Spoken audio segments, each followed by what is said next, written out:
My name is Bella, and I suffered from postpartum depression. I remember being in the hospital and having kind of that overwhelmed little bit of like tearfulness and bluesy feeling over just the enormity of having this child with me. And I even remember when we went to leave about signing the paperwork for what baby blues were and what postpartum depression and psychosis were. And as a healthcare professional, my husband and I just kind of thought like, oh, like, we know what this is and we'll know what that is. And that's not going to happen to us. And at about a month, there was a day, I think it was on Thanksgiving actually, that it was just felt like this cloud, like a black cloud had just sunk on me, that just covered me. And I could not get that feeling off of me of just feeling dark and sad and fearful. The anxiety that ensued after pregnancy was just something unreal, something that I had never experienced before. Leaving the house was so fearful. I feared changing diapers in public. I feared, what if I have to feed my kid in public? Breastfeeding didn't go well for me, and that was very stressful, and I had a lot of guilt over that. Being a first-time mom, I just thought that having a baby is supposed to be easy, that it's supposed to be joyful. You see commercials and you see happy families, and everyone says being a parent's the best thing in the world. And so you just think that that's how it's going to be. And to feel anything less than that also just perpetuates the guilt and the sadness and the anxiety, because you think, why don't I feel that way? And that's not normal.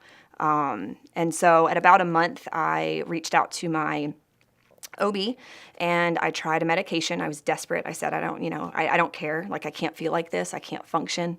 I'm willing to try whatever it takes to get by. But of course, even that had some guilt associated with it, just to to admit that and to say it to my husband. But I did. And I tried a medication that absolutely did not work. I had a very adverse reaction to it. And so it kind of then went for months of me feeling like, okay, so medication's not working, and I can't live like this. I got to a point that I didn't really want to be in my life. I thought, this isn't my life. This isn't what I wanted. This isn't what I thought it was going to be. And as much as I loved my baby, I felt like it was ruining my life, and I kind of felt like I didn't want him, which felt crazy because I knew I loved him, and I knew that that wasn't true, and I knew that my brain was lying to me, but I didn't want him. So on the Valentine's Day after my son was born, he was probably 4 or 5 months old at that time, and I really felt like I had hit rock bottom. It was a rainy Valentine's Day, and our son was actually at a sitter. There was someone in the neighborhood who would watch him for a couple hours here and there, and my husband had set that up, that he and I could have a few hours together on Valentine's Day. And instead of feeling happy about having that time together and having a little bit of a break, all I could think about was watching the clock and knowing how long it was until we had to pick him up, and how long it was until reality was back. And I was sad. I was laying on the couch, and I didn't want to do anything. I didn't want to go eat lunch. I didn't want to do anything with my husband that day. And I remember him sitting on the coffee table next to the couch and pleading with me and crying and saying, just tell me what to do. I'll do anything. And I said, kill me. Just put me out of my misery. Kill me. Because I can't live like this anymore. So I'm sure that a lot of men feel like they are the fixers. They're supposed to be the helpers. They're supposed to fix things when we're broken or make us feel better. I know that that's how my husband is for me in our marriage, and just by relation of his job, it's what he does. He fixes people. He makes people feel better. And when I told him that I wanted him to kill me, it was devastating for him. He clearly felt hopeless. He felt helpless, like there was nothing that he could do to make me feel better. And it was definitely within a few weeks of that was when I found myself locked in the stock room at my job at the hospital.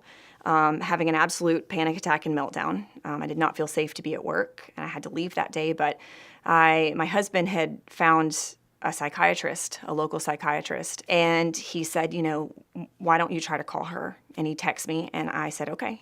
So I remember leaving this, what was probably this frantic message on her voicemail of this person I've never met and did not know. Basically just screaming for help and saying, just please, please, please, call me back and help me, and I need to see you. And so within a couple months of seeing Dr. Dalton and starting a different medication that was completely different than the one that I had tried before, I had kind of written off that if I couldn't take that particular antidepressant type medication, that there was nothing else. And of course, psychiatrists are really smart people, and they know that there's other things. And so we did try something different, and it just worked for me. It was fantastic, and it really did make me feel kind of like myself again. What I would say to a lot of people who don't understand medication or who feel like medication makes you weak, it's definitely not for everyone, but for the people that need it, you need it. It's not like you can just decide to be happy. Postpartum depression feels like a black cloud. It feels like someone has come in and taken all the joy out of your life, has taken away your happiness, taken away part of who you were, who you thought you used to be, and made you feel like you're a stranger in your own life. It's alienating.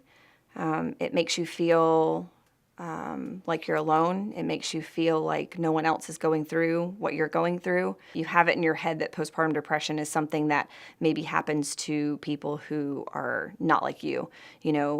Maybe people who are weak, or maybe people who didn't want their baby, maybe had a surprise pregnancy, or, maybe young moms.